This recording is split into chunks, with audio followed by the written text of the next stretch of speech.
The Dave Hooker Show. A presentation of Off the Hook Sports. Objective insight, expertise, top guests. Available on YouTube, Apple, Spotify, and the Off the Hook Sports app. Download now for free. Also available on offthehooksports.com. I compute and obey. Now to Dave Hooker. Ready. On a Wednesday, loaded up, Jay Billis takes a shot at the Vols. Was it fair or not? As always, Ron Slay on a Wednesday. We absolutely love him. And if Rick Barnes is able to advance to the Elite Eight or beyond, is he suddenly one of Tennessee's best basketball coach in its history? And if they make a Final Four run, where would he rank even stacked up against some football coaches? We'll go there. So want to start, though, with kudos to this young man, Caleb Calhoun, who was about as harsh on Rick Barnes as anybody that I've ever been around. And I tell you, in a heartbeat, Saturday night, I was thinking about this, comes full circle. And what I love is somebody that has strong opinions, but is willing to admit they're wrong. And I guess to some extent, we both have to admit we're wrong, because here Rick Barnes is indeed in the Sweet 16. Good morning, Caleb. How are you? Now, I feel like that was a backhanded compliment. I'm good this morning. But that's like, hey, Caleb, reminder, you were wrong. It was one of those compliments that when you get halfway through it sounded backhanded, and I tried to fix it, and I couldn't at that point. But so I included myself. No, I was the same way. I was on the same page. Kudos for me and Caleb on being willing to change our viewpoints. Yes, crowds are all excited. They're fired up. And we are with you for the next hour or so. Ron Slay will join us. Did I mention that already? So a lot going on as we're going to talk some Tennessee football. The Vols open spring practice as well. So that's always a good thing. Might have a preview of Tennessee's wide receivers. We're going to try to work in everything we can, but we certainly have to have the one, the only Ron Slay in here. So we'll do that as well. And I can't believe we're asking this question, but how things change in sports. It is time for today's tough question. It's brought to you by our friends at Campbell, Cunningham, Taylor, and Hahn Vision Center. Today's tough question is now. Today's tough question.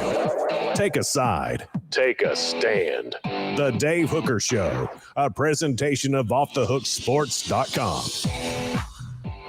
Rick Barnes in the Sweet 16 should go to the Elite Eight with a very favorable matchup in the third round of the NCAA tournament. Where would that rank him among Tennessee's greatest coaches of all time? We'll start with basketball. It's brought to you by Campbell, Cunningham, Taylor, and Hahn Vision Center.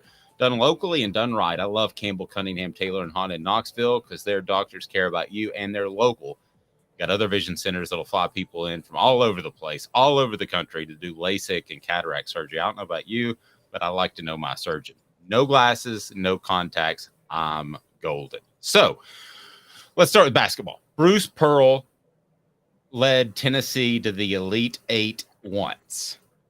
Jerry Green was knocking on the door. We talked about that infamous night in Austin, Texas, when they couldn't beat North Carolina because a guy named Julius Peppers came into the game, was completely different than Brendan Hayward. So the list of successful basketball coaches is not really long. Kevin O'Neal stockpiled talent. Wade Houston had a son named Allen. You want to go back, way back. Ray Mears was a legendary marketer and coach. But I'm going to be honest with you, it was a little before my time to tell you that he's a true X's and O's guy. I don't know. But what he did in marketing the sport should never be forgotten. So I ask you, today's tough question brought to you by Campbell, Cunningham, Taylor, and Hahn. Quite simply, Caleb, if Tennessee wins, get to the Elite Eight, are we having a real conversation that Rick Barnes is the best coach in Tennessee basketball history? We're having a strong conversation. I agree. If he gets to the Elite Eight, I think he surpasses Bruce Pearl. Now, Bruce Pearl did win. In stature. In stature, yes. Now, Bruce Pearl and Rick Barnes both each won one SEC regular season title. There's caveats to both of them, though. When Bruce Pearl won his, the SEC was in two divisions at the time, so you would split the regular season title with the West Division winner, if that makes sense. When Rick Barnes won his, I don't think he should have been given it because Tennessee and Auburn had the same record that year, but Auburn beat Tennessee. But apparently the SEC doesn't care about head-to-head. If you are tied for the same record, you are co-champions at the end of the year. You both get to win it. So it's hazy either way. Here's where it's a difference. Rick Barnes won an SEC tournament. Nobody else since Don DeVoe has won an SEC tournament at Tennessee. And that's a huge deal to win it. I know we talk about the conference tournaments are throwaways, but that is a tournament championship trophy that you win. Yes, you take that and you put that in your trophy case.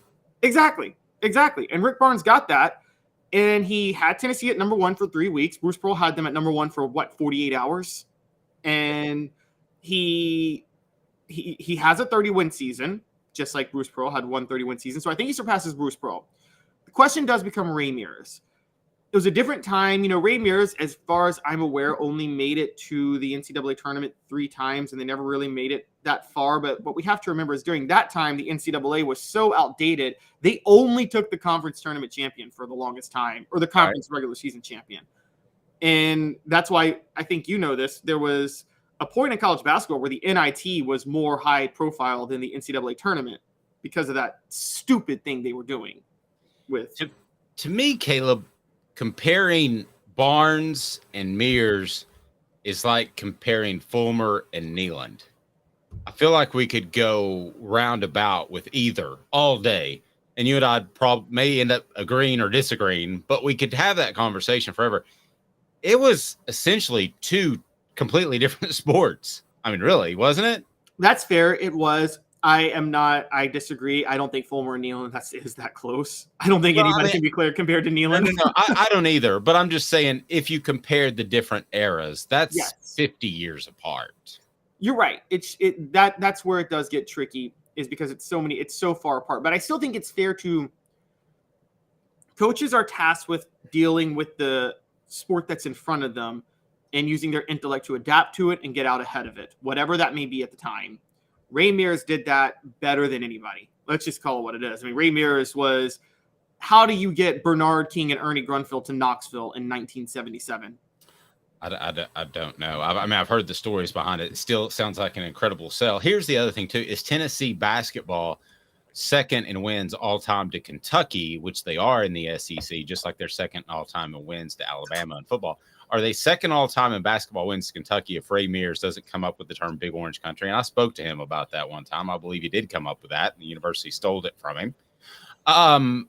But if he doesn't come up with that, if he doesn't market it, if he doesn't get Ernie and Bernie, is Tennessee basketball just another Ole Miss? Yeah, probably.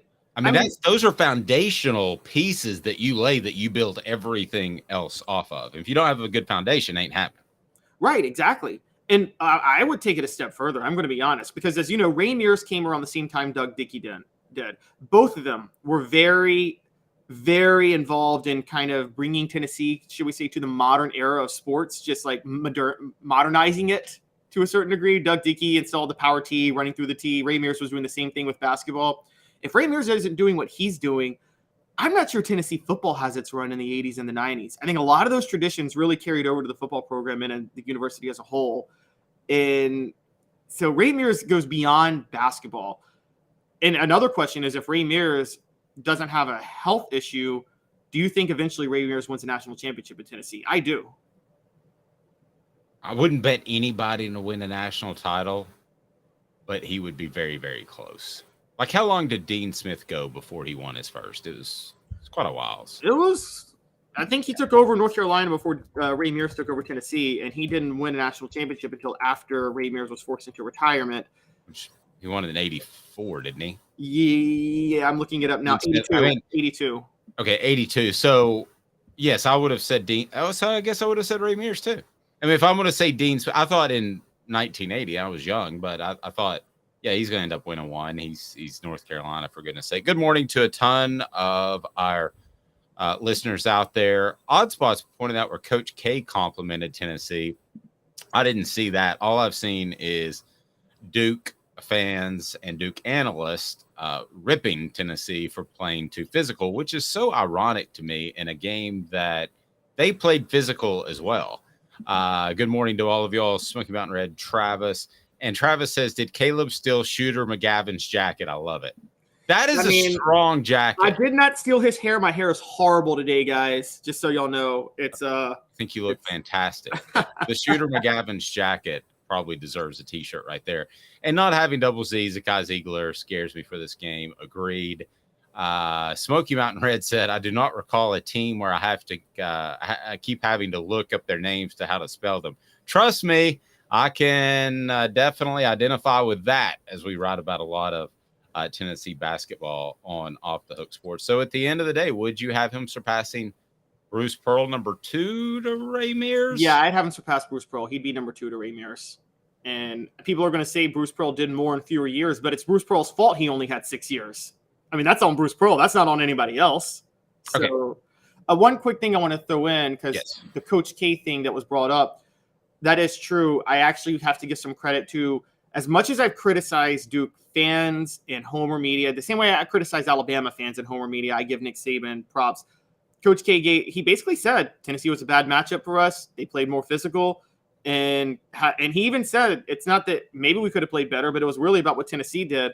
And John Shire in his post-game interview came out and said, Mark Mitchell, I think was his name, the Duke player that was out, he said that's no excuse. So the Duke players and coaches are off the hook to me when I do, no pun intended, since that's our namesake. That's a good pun. It's a good play. Yes, they are off the hook to me for the criticism I give. You see why Coach K is a 5-time national champion. Wasn't making any excuses. The Duke media and the Duke homers and the national media that runs cover for Duke is a totally different story, and I will go with them all day. Okay, I want to ask you where you would have, if Rick Barnes, that's the big if he makes the Elite Eight, where you would have him among all coaches at Tennessee, which is a bit more difficult. For the record, if he makes the Elite Eight, I think he's equal to what Bruce Pearl has done. I would not put Rick Barnes ahead of Bruce Pearl at this point. I would put Rick Barnes and Bruce Pearl basically even. And my caveat, though, is if Rick Barnes goes to the Final Four, he is the best coach in Tennessee history, and that includes Mears. So I would have him third, even with a win. But if he goes to the Final Four, that is official in my mind. He is the best coach in Tennessee basketball history. The reason I have Bruce Pearl up there is we talk about foundational pieces. I thought Bruce Pearl laid a lot of really strong foundational pieces for Tennessee. You could argue, no, they didn't really need that. They had Jerry Green, who won a lot of games. But in the basketball community, they were kind of viewed as a team that had a lot of talent, that won a lot of games by default. So when Bruce Pearl came in and showed that his X's and O's were ahead of the game, I love what he did on inbounds plays. That, to me, was a game changer. That made Tennessee seriously respectable, got them to number 1. So I would still have Bruce Pearl just barely. I'm curious your thoughts on the message board. Go ahead and get on board. If Rick Barnes wins, makes the Elite Eight, is he the best coach in Tennessee basketball history? Now, how about Tennessee coaching history? I would definitely have him behind, or right now I've got him behind Bruce Pearl and Ray Mears. And I'm not going to get into all the non-revenue sports, but I will say this, he would be ahead of or behind Pat Summitt, General Nealon, and then Philip Fulmer, if I quickly throw out some names in my mind. How about you? All three of those. I'm going to put him behind a few other football coaches. I agree with Pat Summitt, General Nealon, and Phil Fulmer. And you're saying if he gets to the Final Four, this is if he gets to the Final Four, where do we put him, right? No, I'm still saying Elite Eight. So okay. For the purpose of this, let's say Elite Eight. And also, are you factoring in that football just means more? I mean, yes, but I'm also factoring in actual results. So, okay, he gets to the Elite Eight. Okay, say I'm still having him behind Ray Mears. Ray Mears won 3 SEC titles at Tennessee regular season. No one else has won more than 1. So I've got him behind Ray Mears. I've got him behind Pat Summitt and General Nealon are obvious. Philip Fulmer's an obvious. Those are national championship coaches. I got him behind Doug Dickey because Doug Dickey won 2 SEC titles, and he technically has a national championship, guys. 1967, Tennessee claims. You can feel however you want about that, but Tennessee does claim the title that year. So I've got him behind Dickey. I would maybe have him. Yeah, I would maybe have him on the majors level, and then that's where majors gets the edge because football means more. Because majors did have 2 top 5 finishes, 3 top 10 finishes, won 3 SEC titles. Never won an SEC title outright that wasn't by default. That's the only knock against majors, because the 85 and 90 SEC titles were only won because Florida was on probation. But he, for what it's worth, he's got 3 SEC titles and 2 Sugar Bowl wins. And you can't take that away from him. If Tennessee does lose in the Elite Eight, and I don't think they will, but you would have 2 careers that are very similar at Tennessee in Majors and Rick Barnes. Long runs, lots of wins. What did you get out of it if they don't make the Final Four or win the Final Four? Because in my mind, I've always said this, making the Final Four is, in my mind, analogous to winning a national championship to some extent in football, because you have to get really lucky to win a Final Four. You have to hope you don't run into a hot shooting team. You have to hope that you shoot it well. So if you make the Final Four in and of itself, and what that does for a program and what kind of publicity that brings, that to me is somewhat analogous to winning a national title in football. You agree with that? I see that. I think my thing with majors, though, it's not so much the national title. I think that Fulmer somewhat rode a wave of what Majors spent 12 years building at Tennessee to try to he modernized Tennessee football more than a lot of coaches. And Johnny Majors and Doug Dickey together. Johnny Majors was really trying to recruit national, and he installed the pro style in the 80s at Tennessee and really focused on speed at the receiver position, realizing where Tennessee had the edge.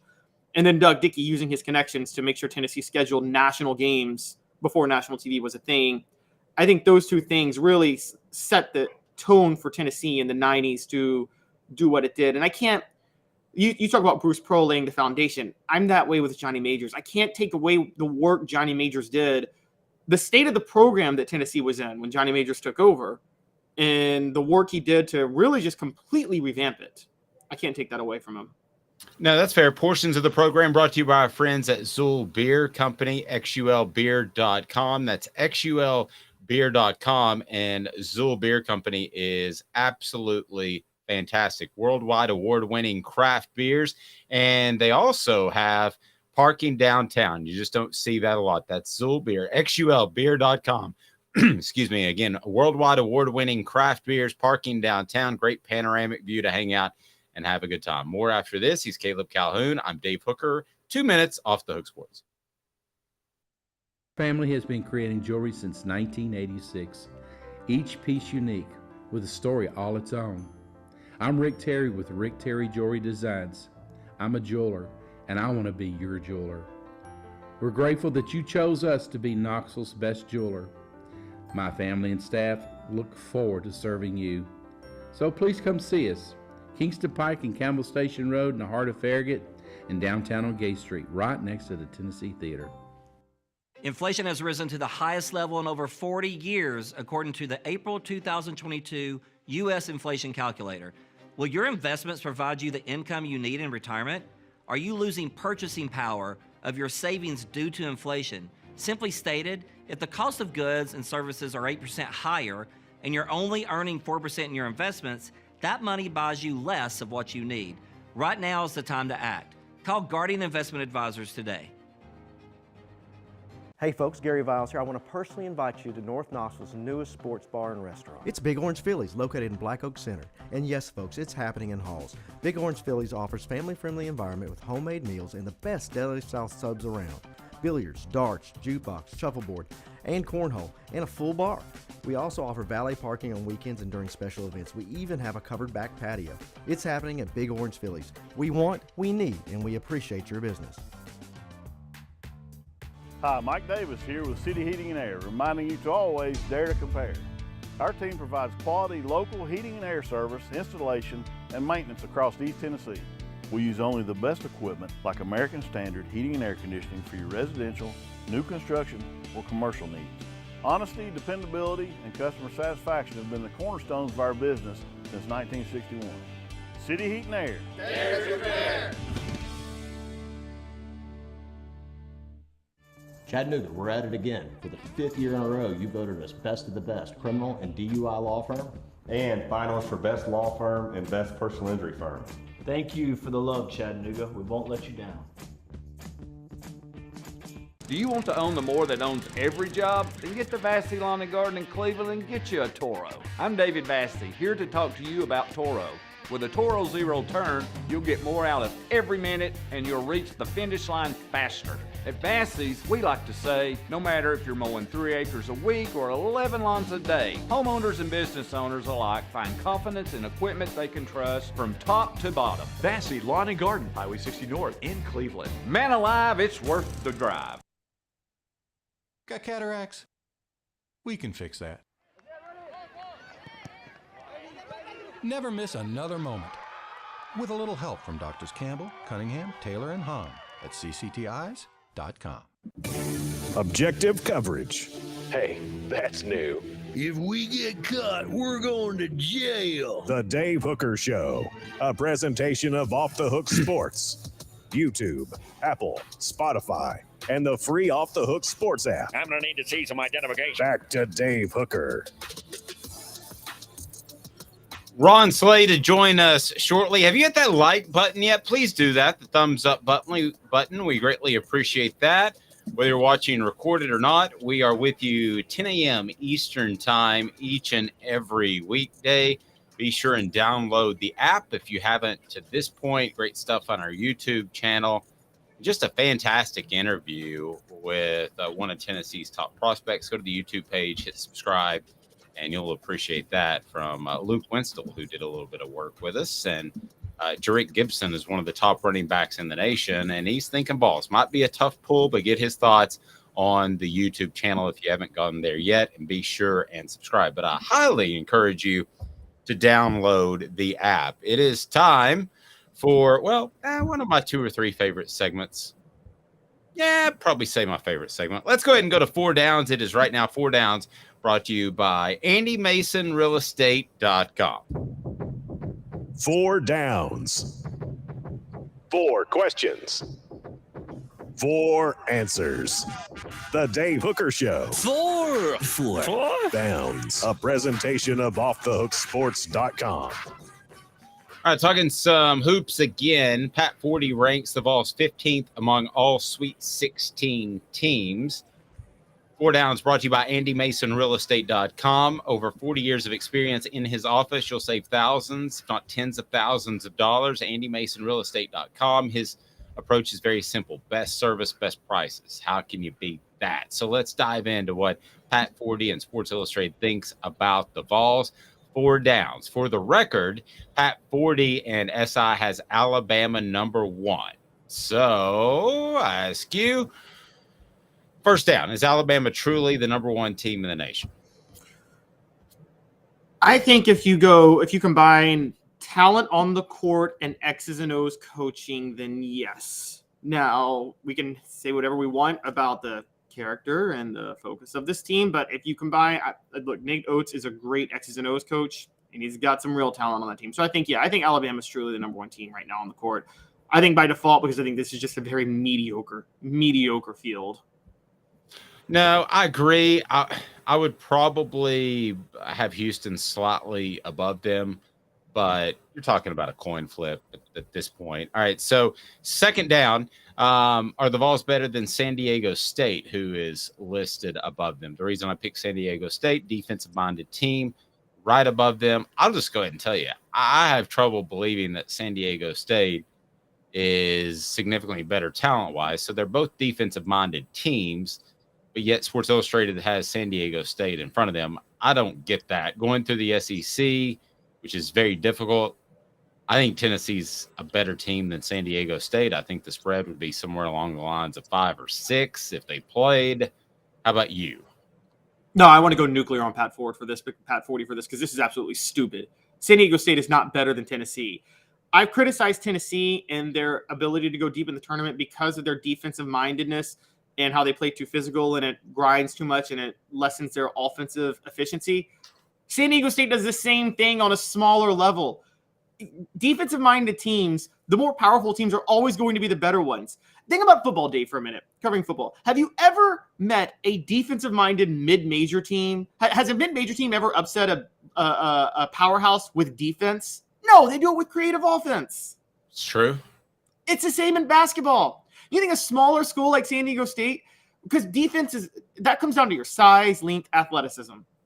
Do you really think San Diego State has more size, length, athleticism than Tennessee? No. No, I don't. I thought it was a curious pick by Pat Forty. And there's something that needs to be said. And I know a lot of Tennessee fans feel that a lot of national media are against you. Well, there's a reason for that. And I'm not saying it's anything to be ashamed of. Heck, enjoy it. But Tennessee fans do have a habit, and you pointed this out too, Caleb. The Vol Twitter Nation has a habit of attacking people that disagree with Tennessee's perhaps best intentions. And Pat Forty is one of those guys that's drawn the ire before. So he'll probably draw it again. Yeah, let's call a spade a spade. Vol Twitter, I respect it, but Vol Twitter will, if you don't come correct at Tennessee, Vol Twitter will destroy you. And Duke's already learned about this week. Duke fans on Twitter have been getting wrecked and complaining about it. Pat Forty was one of the worst. Let's call it what it is. He is mad at Vol Twitter because he was carrying the water for Greg Schiano because he had personal access to Greg Schiano, so he wanted Schiano to get that job, and he was running PR for Schiano after Schiano didn't get that job in 2017. That's what happened. Interesting.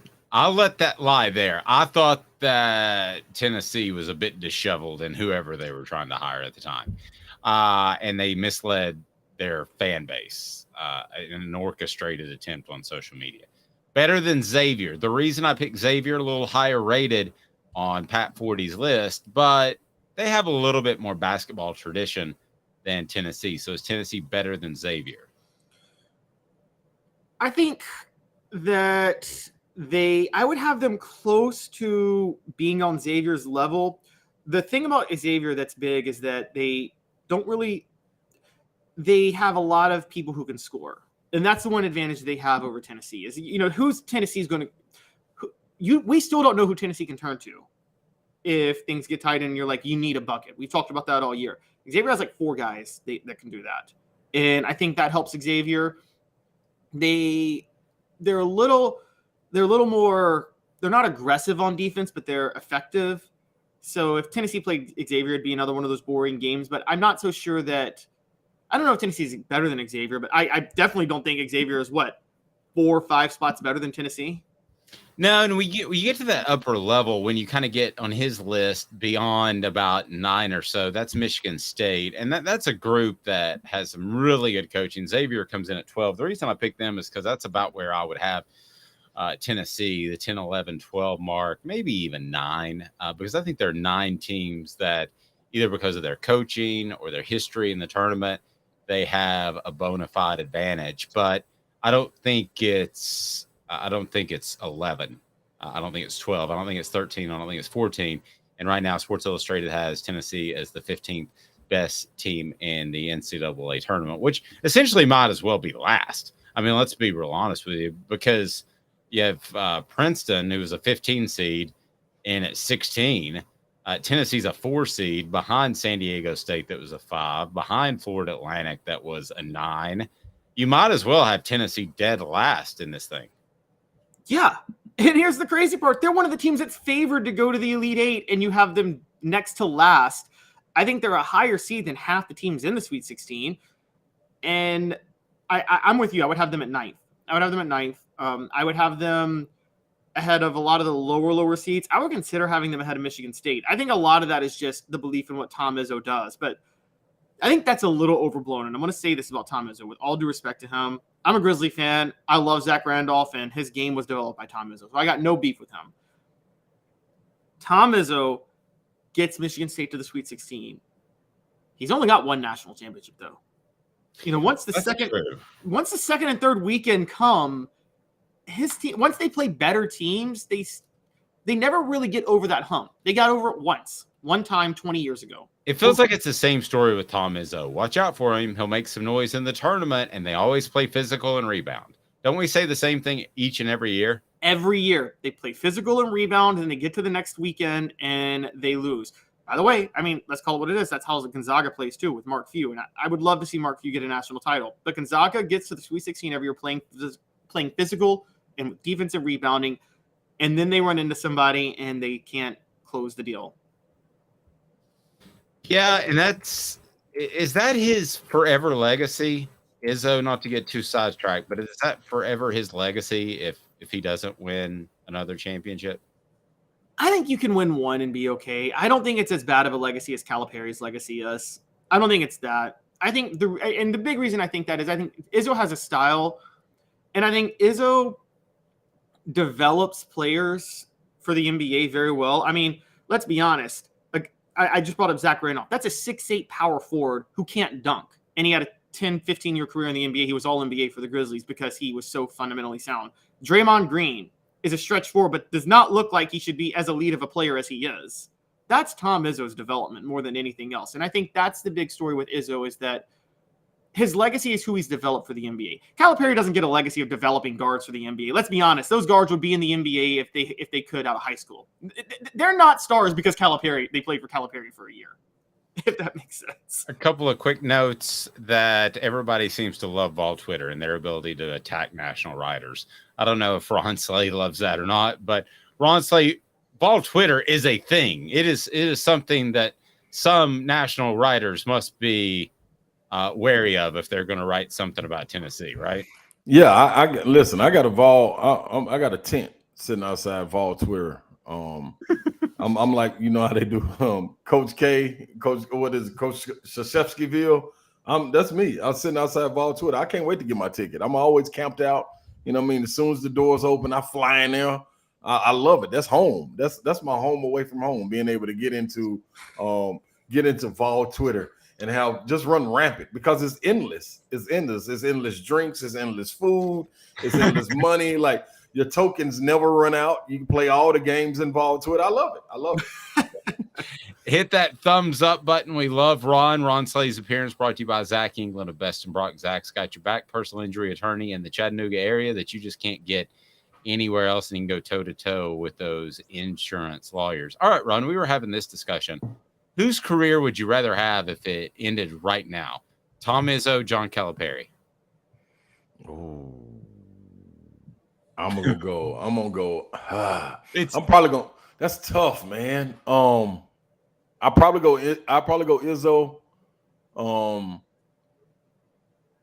Because it just feels. I'm a family-oriented guy. You know, I like to have that loving feel, that pick up the phone, call. And I ain't saying Cal don't have this. It just feels like I can call Izzo and he gonna answer anytime. You know what I'm saying? And he's not, and he gonna tell me, man, hey, I can't help you on this one, but call me back and I'll get you together. Or he gonna make it happen. Cal, I feel like sometimes Cal's phone will go to voicemail. I think it has a couple more important things to do than talk to a former guy. I think Izzo will make time. You know what I'm saying? So, and then I just, as far as like the career, being at one school like that, man, and just keeping your feet planted. Like, of course, he went other places, but keeping his feet planted right there and what he's created at Michigan State. You start talking blue bloods, and man, even though Michigan State isn't a blue blood, there's someone that's always in the vicinity, you know, and always there.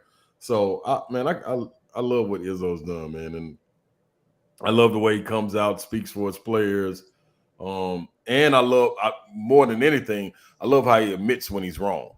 I think that's one thing like that you can carry on. I love a man a person that can admit when they're wrong, man. That's all right for me. Speaking of admitting when they're wrong, Caleb, you gonna make me start growing my beard. What's going on? You going caveman on us? What's up? And somebody pointed out he's wearing the Shooter McGavin jacket. That was a pretty good line. We just had St. Patty's Day. I'm mostly Irish. My beard looks Irish, so you know. I like it. Throwing Dude, it out I like there. it. Well, speaking of admitting when we were wrong, Ron, I'll man up. I'll raise a drink to you this time. I didn't do the I'm not going to do the Dr. Evil sip tea this time. You got me. I I saw you having a little bit of fun on Twitter over the weekend. Yeah. So I will allow you to direct your Vol Twitter at me, but I'll say you were right going in. This was a good matchup for Tennessee with Duke, and I didn't think about it until you called me out on it last week. That even though I have concerns about Tennessee, Duke wasn't the team to expose those concerns, and I just wanted you to elaborate on it because you nailed it. I think a lot of it though, Caleb, and this is to, like the media that have had a problem with the way Tennessee played, even though they've watched the Tennessee games all year long and they know who they are. I think when you get to this, once you get to March Madness, it's a different type of light, man. It's a different type of light. It's a different kind of whistle that's going to be blown. And then you got to imagine the era that we're playing in when you got these super seniors and guys that got the COVID year and the transfer portal and all of that. I imagine it like me being an 8th grader wanting to go play with the high school kids, or me being a high school guy wanting to go play with the college teams. You know what I'm saying? As soon as I get on the court, regardless of how athletic I am, skilled I am, the first thing they're going to do is put a forearm in my chest and make me feel them. You know what I'm saying? Like, that's just what it is. Like, and they're going to say, hey, young fella, that ain't happening in here.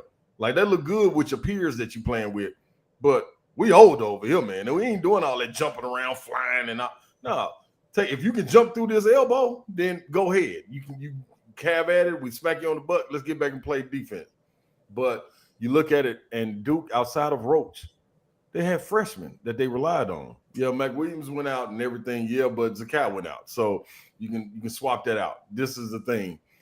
When you get the physicality part of it, it's different when you're playing that versus skill. And if the game is able to slow down, which it was, you know what I'm saying? So I felt that was going to play favor in Tennessee's advantage, and they were able to use it. You know, guys stepped up, and that's the thing. Michigan State plays the exact same way. Rick Pitino, who's back in the Big East, plays the exact same way. He says they can't call all like, I know this for a fact. I mean, a fact. I played with plenty of Louisville players while I was overseas, and believe me, around this time, this is all like, we don't go out to, usually we get out to practice when we're playing professionally, get out to practice about an hour early, get shots up and everything. Man, during March Madness and tournament time, we're not going out to practice till about 2-3 minutes before coach blow the whistle, and it's time to get, because we're sitting in the locker room telling all the stories and everything behind the scenes. Louisville players say, coach says, play the way I'm telling you to play, because they can't call all the fouls. So if you got to sacrifice someone, as long as everybody's doing it, if there's one person doing it, it's going to look crazy. They're going to call every guy, get them out of the game, and then everybody going to have their way. But if everybody's doing it, they're not going to call 100 fouls, man. They're going to be there all night. Refs want to go home too. You know what I'm saying? So It's that simple. So that's what it is. And then you look at the old style coaches, traditional style coaches. Izzo still playing away. Coach Barnes still playing away. Not the new era guys. You won't see that from the guys that want to get up and down, like a Nate Oates. You won't really see that. You know what I'm saying? So it's going to be different, man. And as long as you can impose your will on the game, you got a great chance of advancing. Ron, as far as the actual calls, I didn't think they necessarily benefited one team or the other. I think Tennessee's deeper bench benefited them, which I think is kind of what you're saying, right? Yeah, but without question, I don't think it was officiating at all, because I think the fouls that were fouls got called. Like, Euros, which they kept pointing out, Euros putting a forearm in the guy's chest. They called the foul. That was a foul. Okay, let's move on. You know what I'm saying? He ran because a shot was being shot from the corner. The best side to rebound from when a shot from the corner is the opposite side. Filipowski was standing right down the opposite side, unattended to. Euros coming down in transition, went to box out. That's what you better do it. You know what I'm saying? Are you going to be sitting down on the bench? So that's a part of it, man. And that's what I think. And I also say Duke matched it. Like, they were physical as well. Like, that's what you're supposed to do. If you don't, you're going to get ran out of the gym. And I'm all for it. The reason being, because I call it when I call it how I see it. Kentucky pumped Tennessee up on Rocky Top, Chris Lofton's jersey night.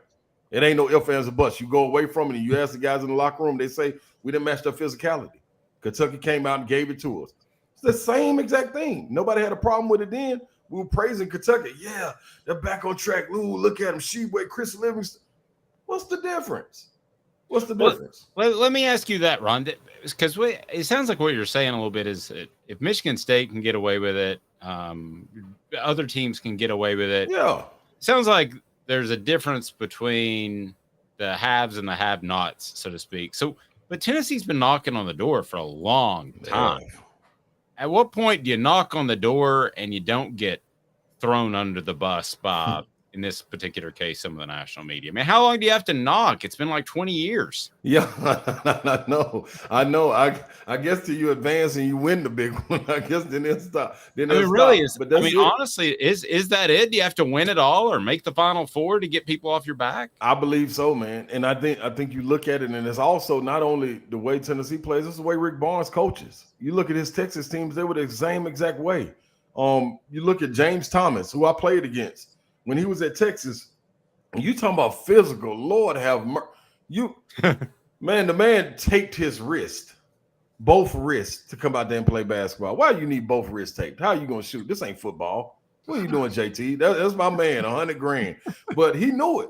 He was like, man, this is what I might have to do. Dirty it up. Not dirty it up, but play physical because I'm going to get every rebound. He got the same traits that Tobe Awaka has. Have you ever seen one person box Tobe Awaka out? No, you won't. They better send two because he's going to swim move him like on the football field and go after him. So it's that brand of basketball and it's that style that it's kind of been taken away because guys have retired. Coach K, look at what he had. Sheldon Williams, Shane Battier, Elton Brand. Like these ain't finesse guys. These physical fools that you better be ready to rumble with. You know what I'm saying? Jay Wright the same way. Even though he had guards and they played a 4-round-1 system, that one was a monster down there.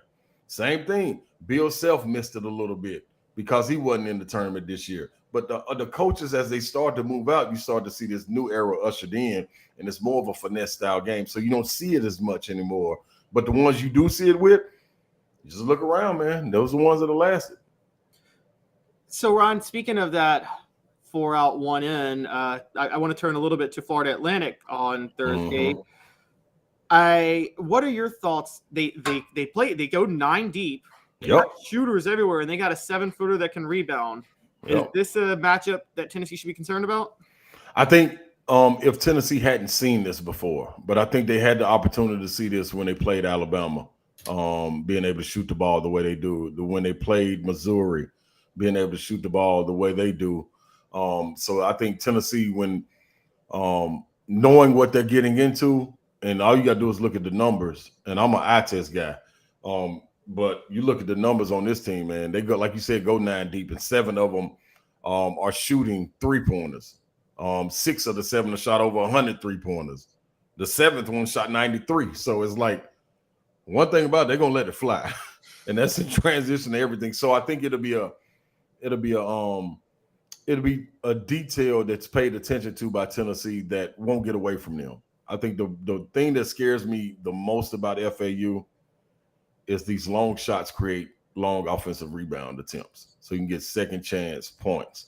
If you're trained instinctive to close out and challenge the shot on your feet, turn and box. If you go away from that one bit and you run by the guy, to try to leak out a little bit, or you don't come back and everybody, 5 people rebounding, you get those second attempts. They shoot enough they're not going to keep missing.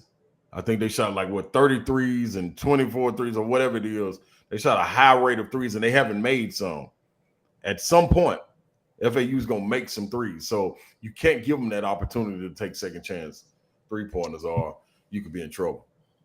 Ron, are you surprised at all we haven't seen a Lane Kiffin tweet with FAU in Tennessee? I just checked to make sure, and he posted another picture of his dog.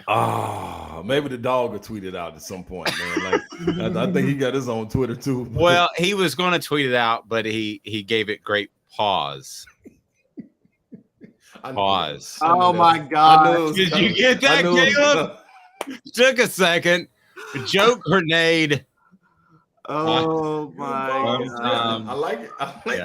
Sometimes I gotta tell a tale. Anyway, so he hasn't. Yeah, I've actually got a rim shot on my new fangled machine here that I can play. Yeah, there we go. Yeah, it's pretty bad. All right. Are you surprised he hasn't tweet? If you had a bet lunch with me? Let's go ahead and have a fun lunch bet. Okay. And we can't incite him because I could incite him right now and I could get him to tweet. Yeah. But we can incite him. Will Lane Kiffin have a tweet about the FAU Tennessee game before tip off? What time is the game? It's 6:30. At 9 o'clock. I was not. Oh yeah. He almost definitely. I could see right about appetizer time. 6ish. He should be having dinner 6ish or 7ish. First beer or wine glass, and yeah, tweet a fire about an hour and a half before the game. I'm gonna give him all the way up to an hour and a half before the game. He can't resist. Come on, man. It's Lane. He can't resist it. I'm telling you. And it's almost like we're all, like you just said, Dave, we sitting here waiting. Like, I'm waiting. Come on, man. Give us what we're looking for. Come on, Lane. Don't let us down. Yeah. He I think he is such a savant with football. Maybe he doesn't realize it until the night up. But I'm going to predict a tweet coming out at 8 p.m. Eastern time. Maybe he doesn't tweet as much in the offseason because, I mean, he's a single guy now. Mm-hmm. We know his face, and he's I a don't little bit think busy. Lane has ever been a completely single guy. This is true too. This is true too. Just leave it at that. Or is it because of the hiring? He don't want to cause too much attention to Chris Beard right now with them hiring Chris Beard. Oh, that's a good point. Good conspiracy theories. Could open up a door for attacks if, like, they've been able to fly under the radar with this hiring, with the tournament going on. That's true. It was an odd time to make this hire. You are right about that, Ryan. They waited right between SEC tournament finishing and March Madness beginning, right there on that Monday. That's a good point. Hey, let me ask you this question, and it kind of put you on the spot a little bit. But if Rick Barnes was able to get Tennessee to the Elite Eight, that would match what Bruce Pearl did. That'd be something that Jerry Green wasn't able to do. Mm-hmm. Where would he suddenly rank, just with one win? Where would he suddenly rank among the best Tennessee basketball coaches in history? Would he be number one? I mean, man, he would definitely have to be in consideration because of what this senior class has captured. He went and got an SEC tournament championship that was elusive. And then this Elite Eight run, which seems to be elusive, even with the talent that has been there. Like, it's like, wow, you've been, like you talked about earlier, you've been knocking on the door to get there, and why can't you get there? So I think it would, and then with everything that kind of fell into place, losing your starter, Josiah being out of the lineup, man, just so many different things. I think it would be warranted. You know, I would probably throw him up at. He'd definitely be top three. I think he'd definitely be top three. I think each coach, and depending on their tenure, like, I don't think anyone has had a. Well, Bruce might have. I was gonna say, I don't think anybody's had a tenure like Coach Green did in 4 years, getting the team back to the tournament, Sweet 16 appearance, ranked as high as 4, SEC championships, but he only did it in 4 years. Like, it was like, wow. You know what I'm saying? Yeah, Caleb could probably pull the stats exactly, but it seemed like those teams that you were a part of were more explosive, better teams. Oh, without question. Yeah. Oh, without question. But you still have to, like, none of us had a back-to-back SEC player of the year on our team and didn't advance. You know what I'm saying? Like, all SEC performers, we definitely had that. But if you ask me, like, to stack it up, yeah, without question, I'm gonna take our squad all day long, because top to bottom, 1 through 10, man, you could have 2 sets of starting fives on any team in the country. Yeah, you guys were goofy good. There's no question about it. As a player, when you look and we'll let you out with this, as a player, when you see Rick Barnes' style that's a little bit more physical, that's a little bit more half court, would no pun intended, would you give pause to playing for Rick Barnes because you want to go up and down. Would you run as?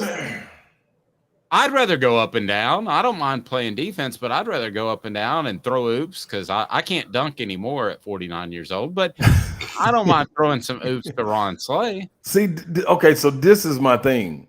I think he does want to go up and down. Really? I think he does. I think the players, in a sense, you've had a bad mix, if that makes sense, of guys. So let's say this. Let's take the one and dones from 2 years ago and Keon Johnson and Jaden Springer and put them with the shooting of a Zakai Ziegler or Jordan Bowden or Lamonte Turner, or you know what I'm saying? Like, if you can get these bunches to overlap at some point, I think you have that.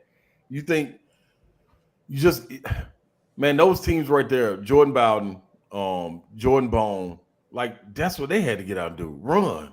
You know what I'm saying? That's what I think he wants to do, is just you get guys that I believe not sure of themselves to the point and living up to the expectations all the time, if that make any sense. Because imagine if Olivier could shoot the trailer three. If he could shoot the trailer three, this is a totally different ball game. It opens up the floor for dribble penetration. Imagine how many open threes he would get. I would love to play in this system. Oh my God, give me this all day long. That trailer three will be fired up so quick because nobody guards it. You know what I'm saying? Nobody shoots the trailer three as quickly as Ron Slay. I'm letting it fly. It's obvious when you would cross the half-court stripe, he's going to shoot it. But he was 35% from that three. I'm not knocking it. I was just saying he is. I can see it in his eyes. He's already looked at the defense. He is going to shoot at the top. Hey, Caleb, a lot of those contested so imagine playing with a guy that can shoot that three. So now you got to close out. So when Zakai is known for turning the corner and getting into the paint, he's got to play against the guy that's supposed to be guarding the trailer, the guy that's guarding the paint, and his guy. You know what I'm saying? So it's different. If that guy's out of there and you gotta stick with the five man that lobs open, it opens up so much more. I just think you can't get those guys in that spot. And really, you got to have a mindset also, I think, of, man, I don't care if he take me out. It is what it is. I'm shooting this ball. I just think it's part of it. And you got to work on it in practice so it looks normal to everybody. Like, you can't come down shooting the trailer three from the logo and you ain't been doing it in practice because everybody going to be like, what is he doing? He's crazy. You know what I'm saying? So I think they do want to run, man. I just think he likes more quality shots as well. So if you can get a quality shot while running, you got to get out and go. Ron, Caleb, take it away, but I got to mention this. Smoky Mountain Red said Chris Lofton was inspired by Ron, an inspiration for Tennessee basketball for all time. That's what I'm talking about, Smoky Mountain Red. You know your history. That's what I'm talking about. that second E logo three, that was me. Ryan, wanted to jump in before we let you go about, I know you tweeted about it yesterday, but what does it mean to you as a personal friend of his, of John Henderson getting into the Tennessee Sports Hall of Fame? I think, you couldn't have a more worthy person, two-time All-American, Outland Trophy winner. What does that mean to you, just who knows him as a friend? Man, it's amazing, man. I'm so happy he's getting acknowledged, man, because you talking about a guy that's humble, man. He always shines the light on people near him. Like, I don't even know why this ringing. Maybe that's him calling. Like, our fax machine never rings. The fax machine? It never rings. Like, I mean, never. So maybe that's him calling to let me know, don't give him no flowers right now. But that's the thing, man. He always shines the light on other teammates and things of that nature. And knowing he's been this talent his entire life. You know what I'm saying? He's always been the best. And he's always pulled guys along with him to carry. Like, he put us in the group chat, all us from high school, yesterday, and was like, y'all, this ain't just me going in, this all of us going in. You know what I'm saying? So he's always thinking of others, man. And I'm so happy for him. I'm so happy. So I think he's gonna let me be the guy to introduce him. Really? You know what I mean, yeah. Then to the Hall of Fame. So that's gonna be a cool experience. I always looked up to him, man, as the big dog, and he is. But man, he always kind of carried me with him, and motivated me while being able to watch a guy like him. Are you nervous yet about the speech? No, I can't wait. I'm trying to think what stories I can tell that'll be okay. That'll be okay. I'm trying to envision Ron Slay if you had chosen to play defensive end next to John Henderson, how intimidating that would have been.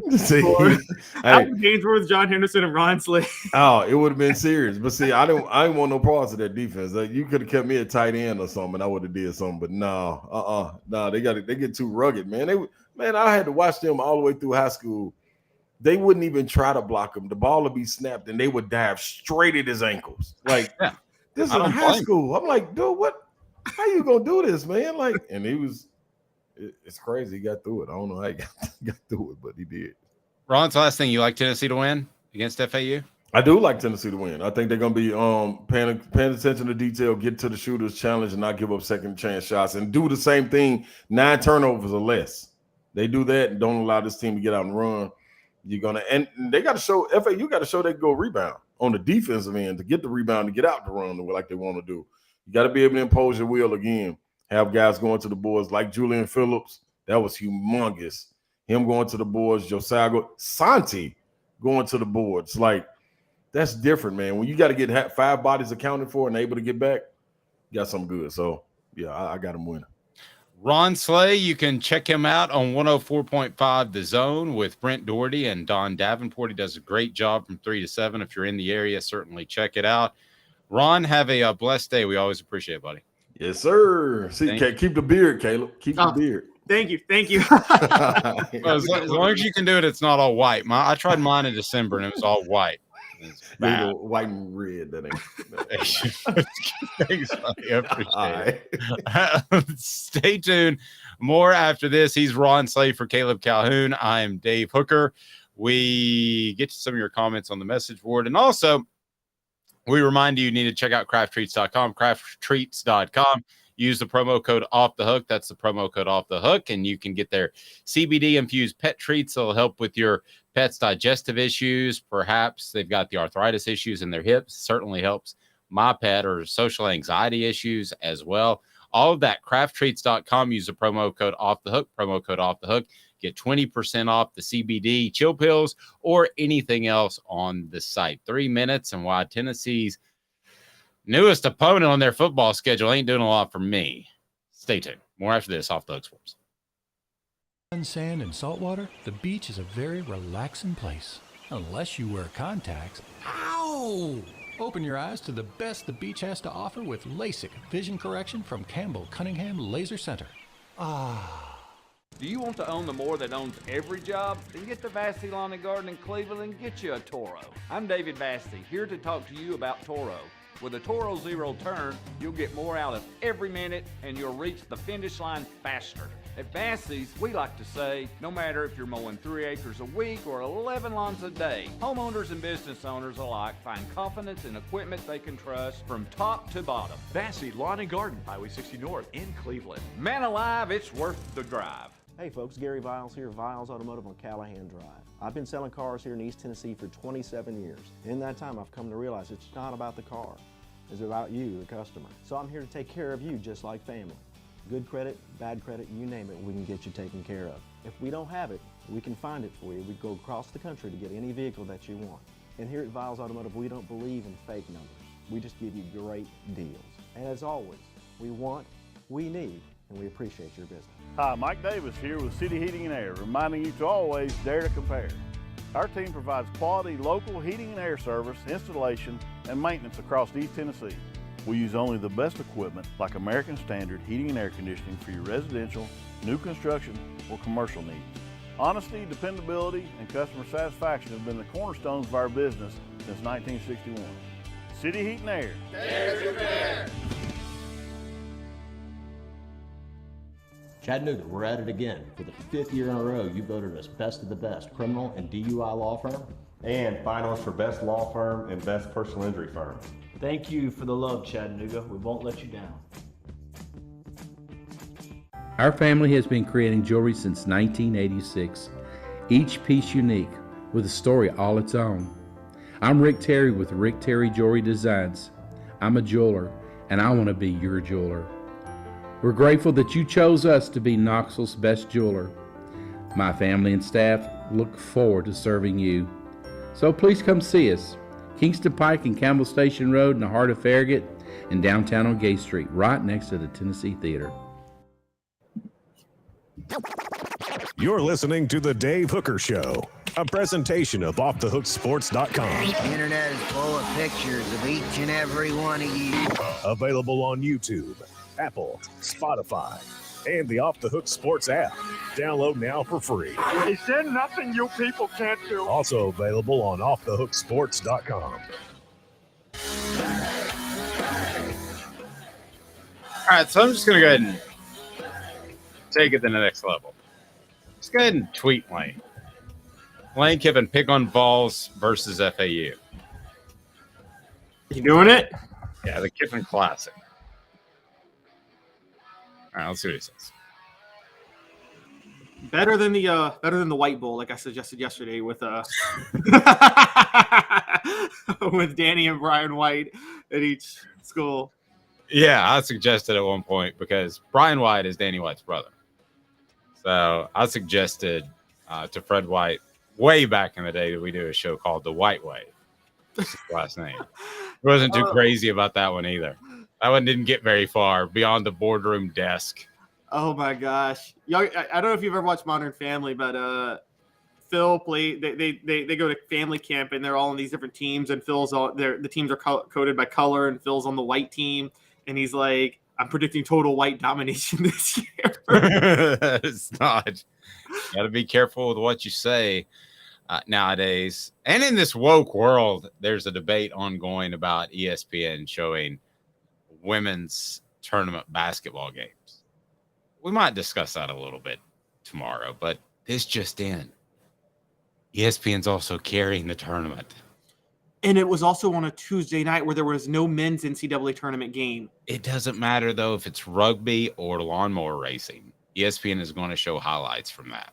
Look, I get the annoyance with wokeness over the years, but now there's this like new industry of people looking for reasons to be outraged by wokeness that's just as annoying, quite honestly.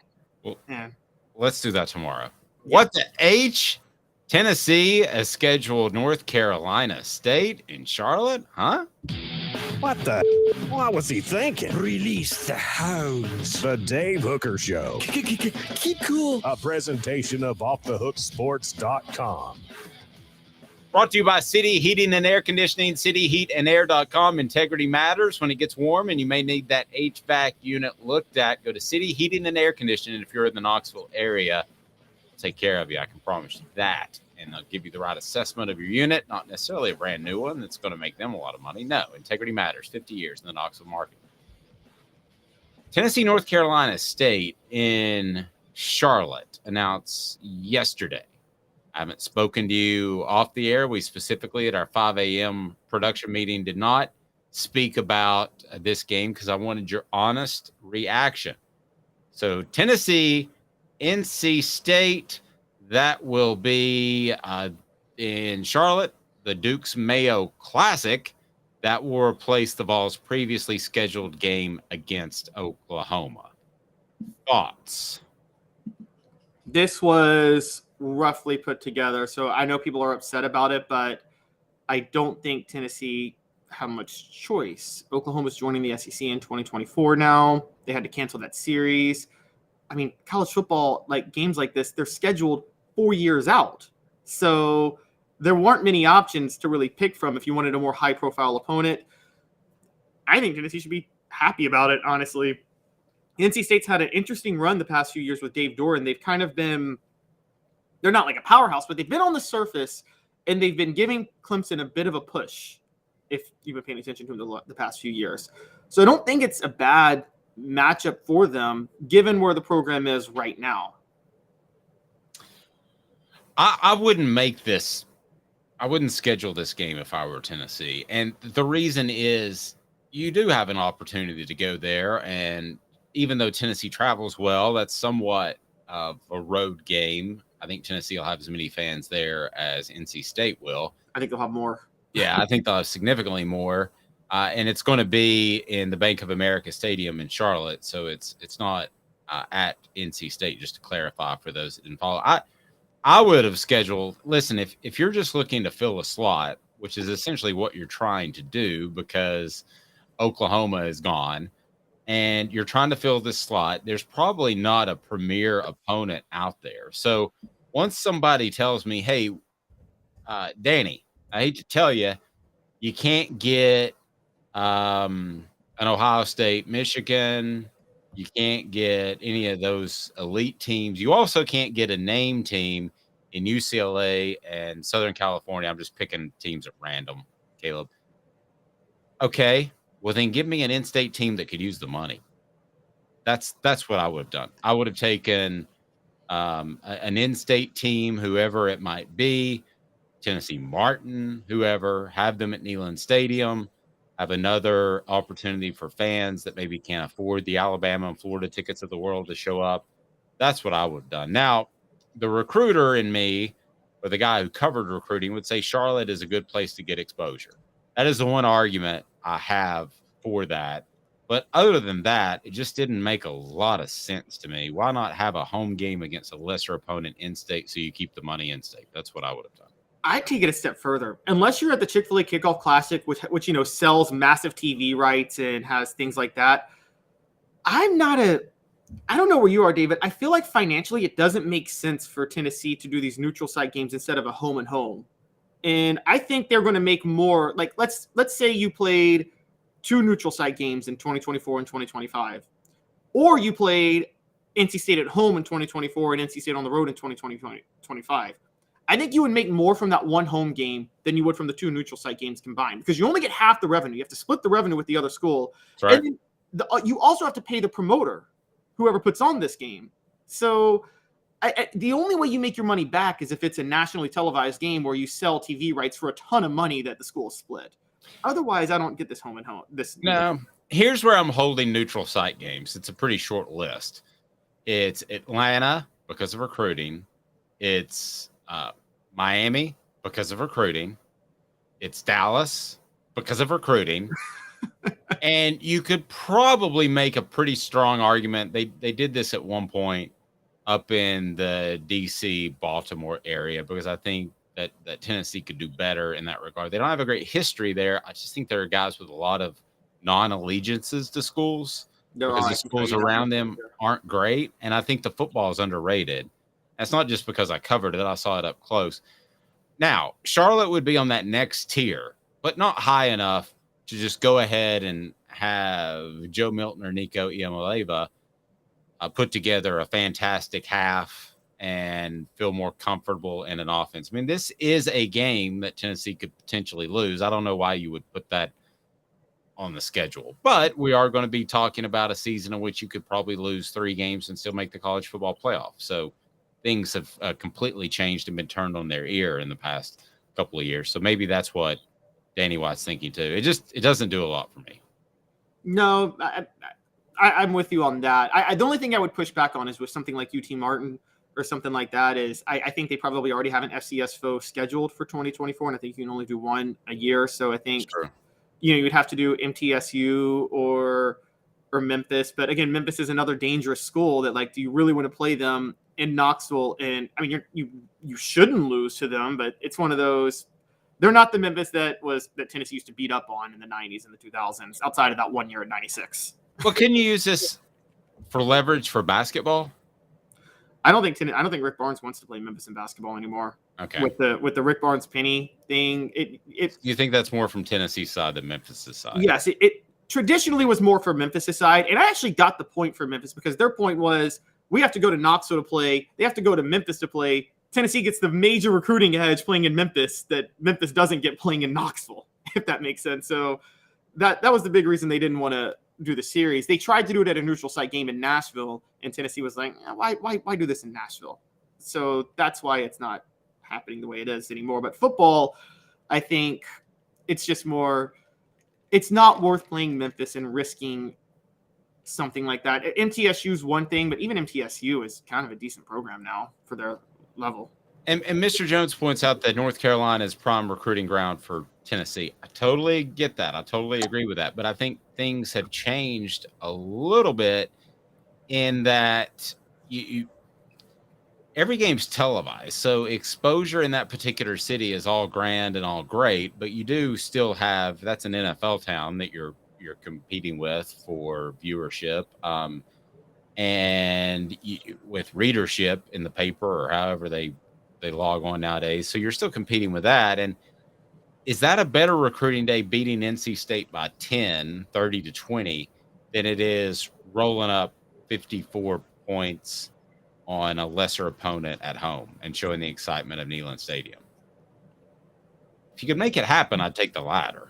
And the payout's better for the latter. Let's call it what it is. And I mean, we know Danny White's got this, because the whole point, I was reading about this yesterday, this is going to go towards their, what was it? The $500 million fundraising goal.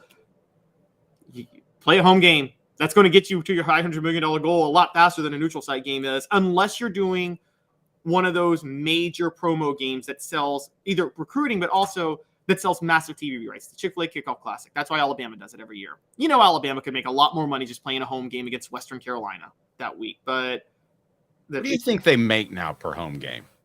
Alabama or Tennessee? Tennessee, net, done, profit. I have no idea the numbers on this. When it was in the 2000s, it was about $1 million per home game.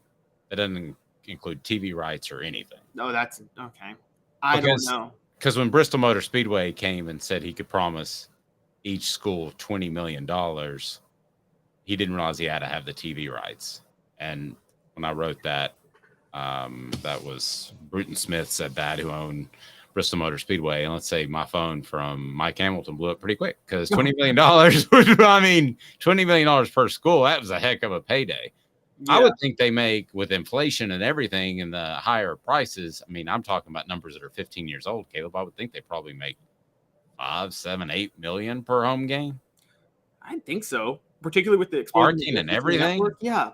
And the thing that you probably understand that a lot of people don't, they think all TV rights now, that is true with the NFL, but with colleges, ticket sales still matter a lot. Like people going through the turnstiles, that matters way more than it does in the NFL. And they need that. I tell you, I was talking to somebody who had great insight into this, and I agree completely. You know when you're going to start to see the move to the mega conference, unless it happens snap of a finger like we have seen happen with schools going to other conferences. Unless it happens snap of the finger, the first thing you're going to say is you're going to have higher tiers for more successful programs in the college football playoff from the TV money. Like if you win kind of like a bonus for head coaches, if you win a Super Bowl, if you make it to the national championship, your school gets a bigger portion of that TV money.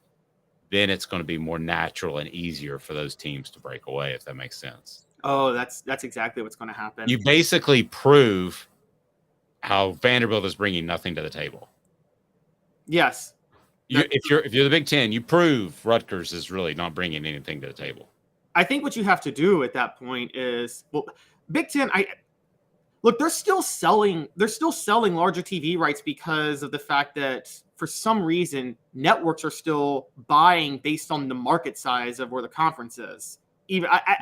I think the thing with the Big Ten is the Big Ten, they probably understand what the SEC understands. The SEC understands that brand size values more, but the Big Ten was like, we can create a bubble that favors us because Fox is going to be so stupid. They're going to think that there's more valuable us being in LA than it is us just having a more big name program attached to us that has more followers.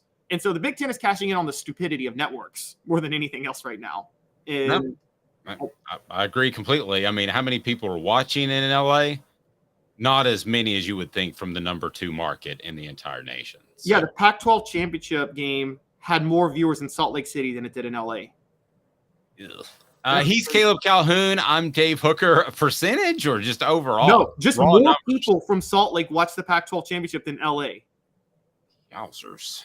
Yeah, more people like Utah than USC. Utah's a more valuable program than USC. Well, it's been a great Mormon on the program. Have a fantastic day, everyone. He's Caleb Calhoun. I'm Dave.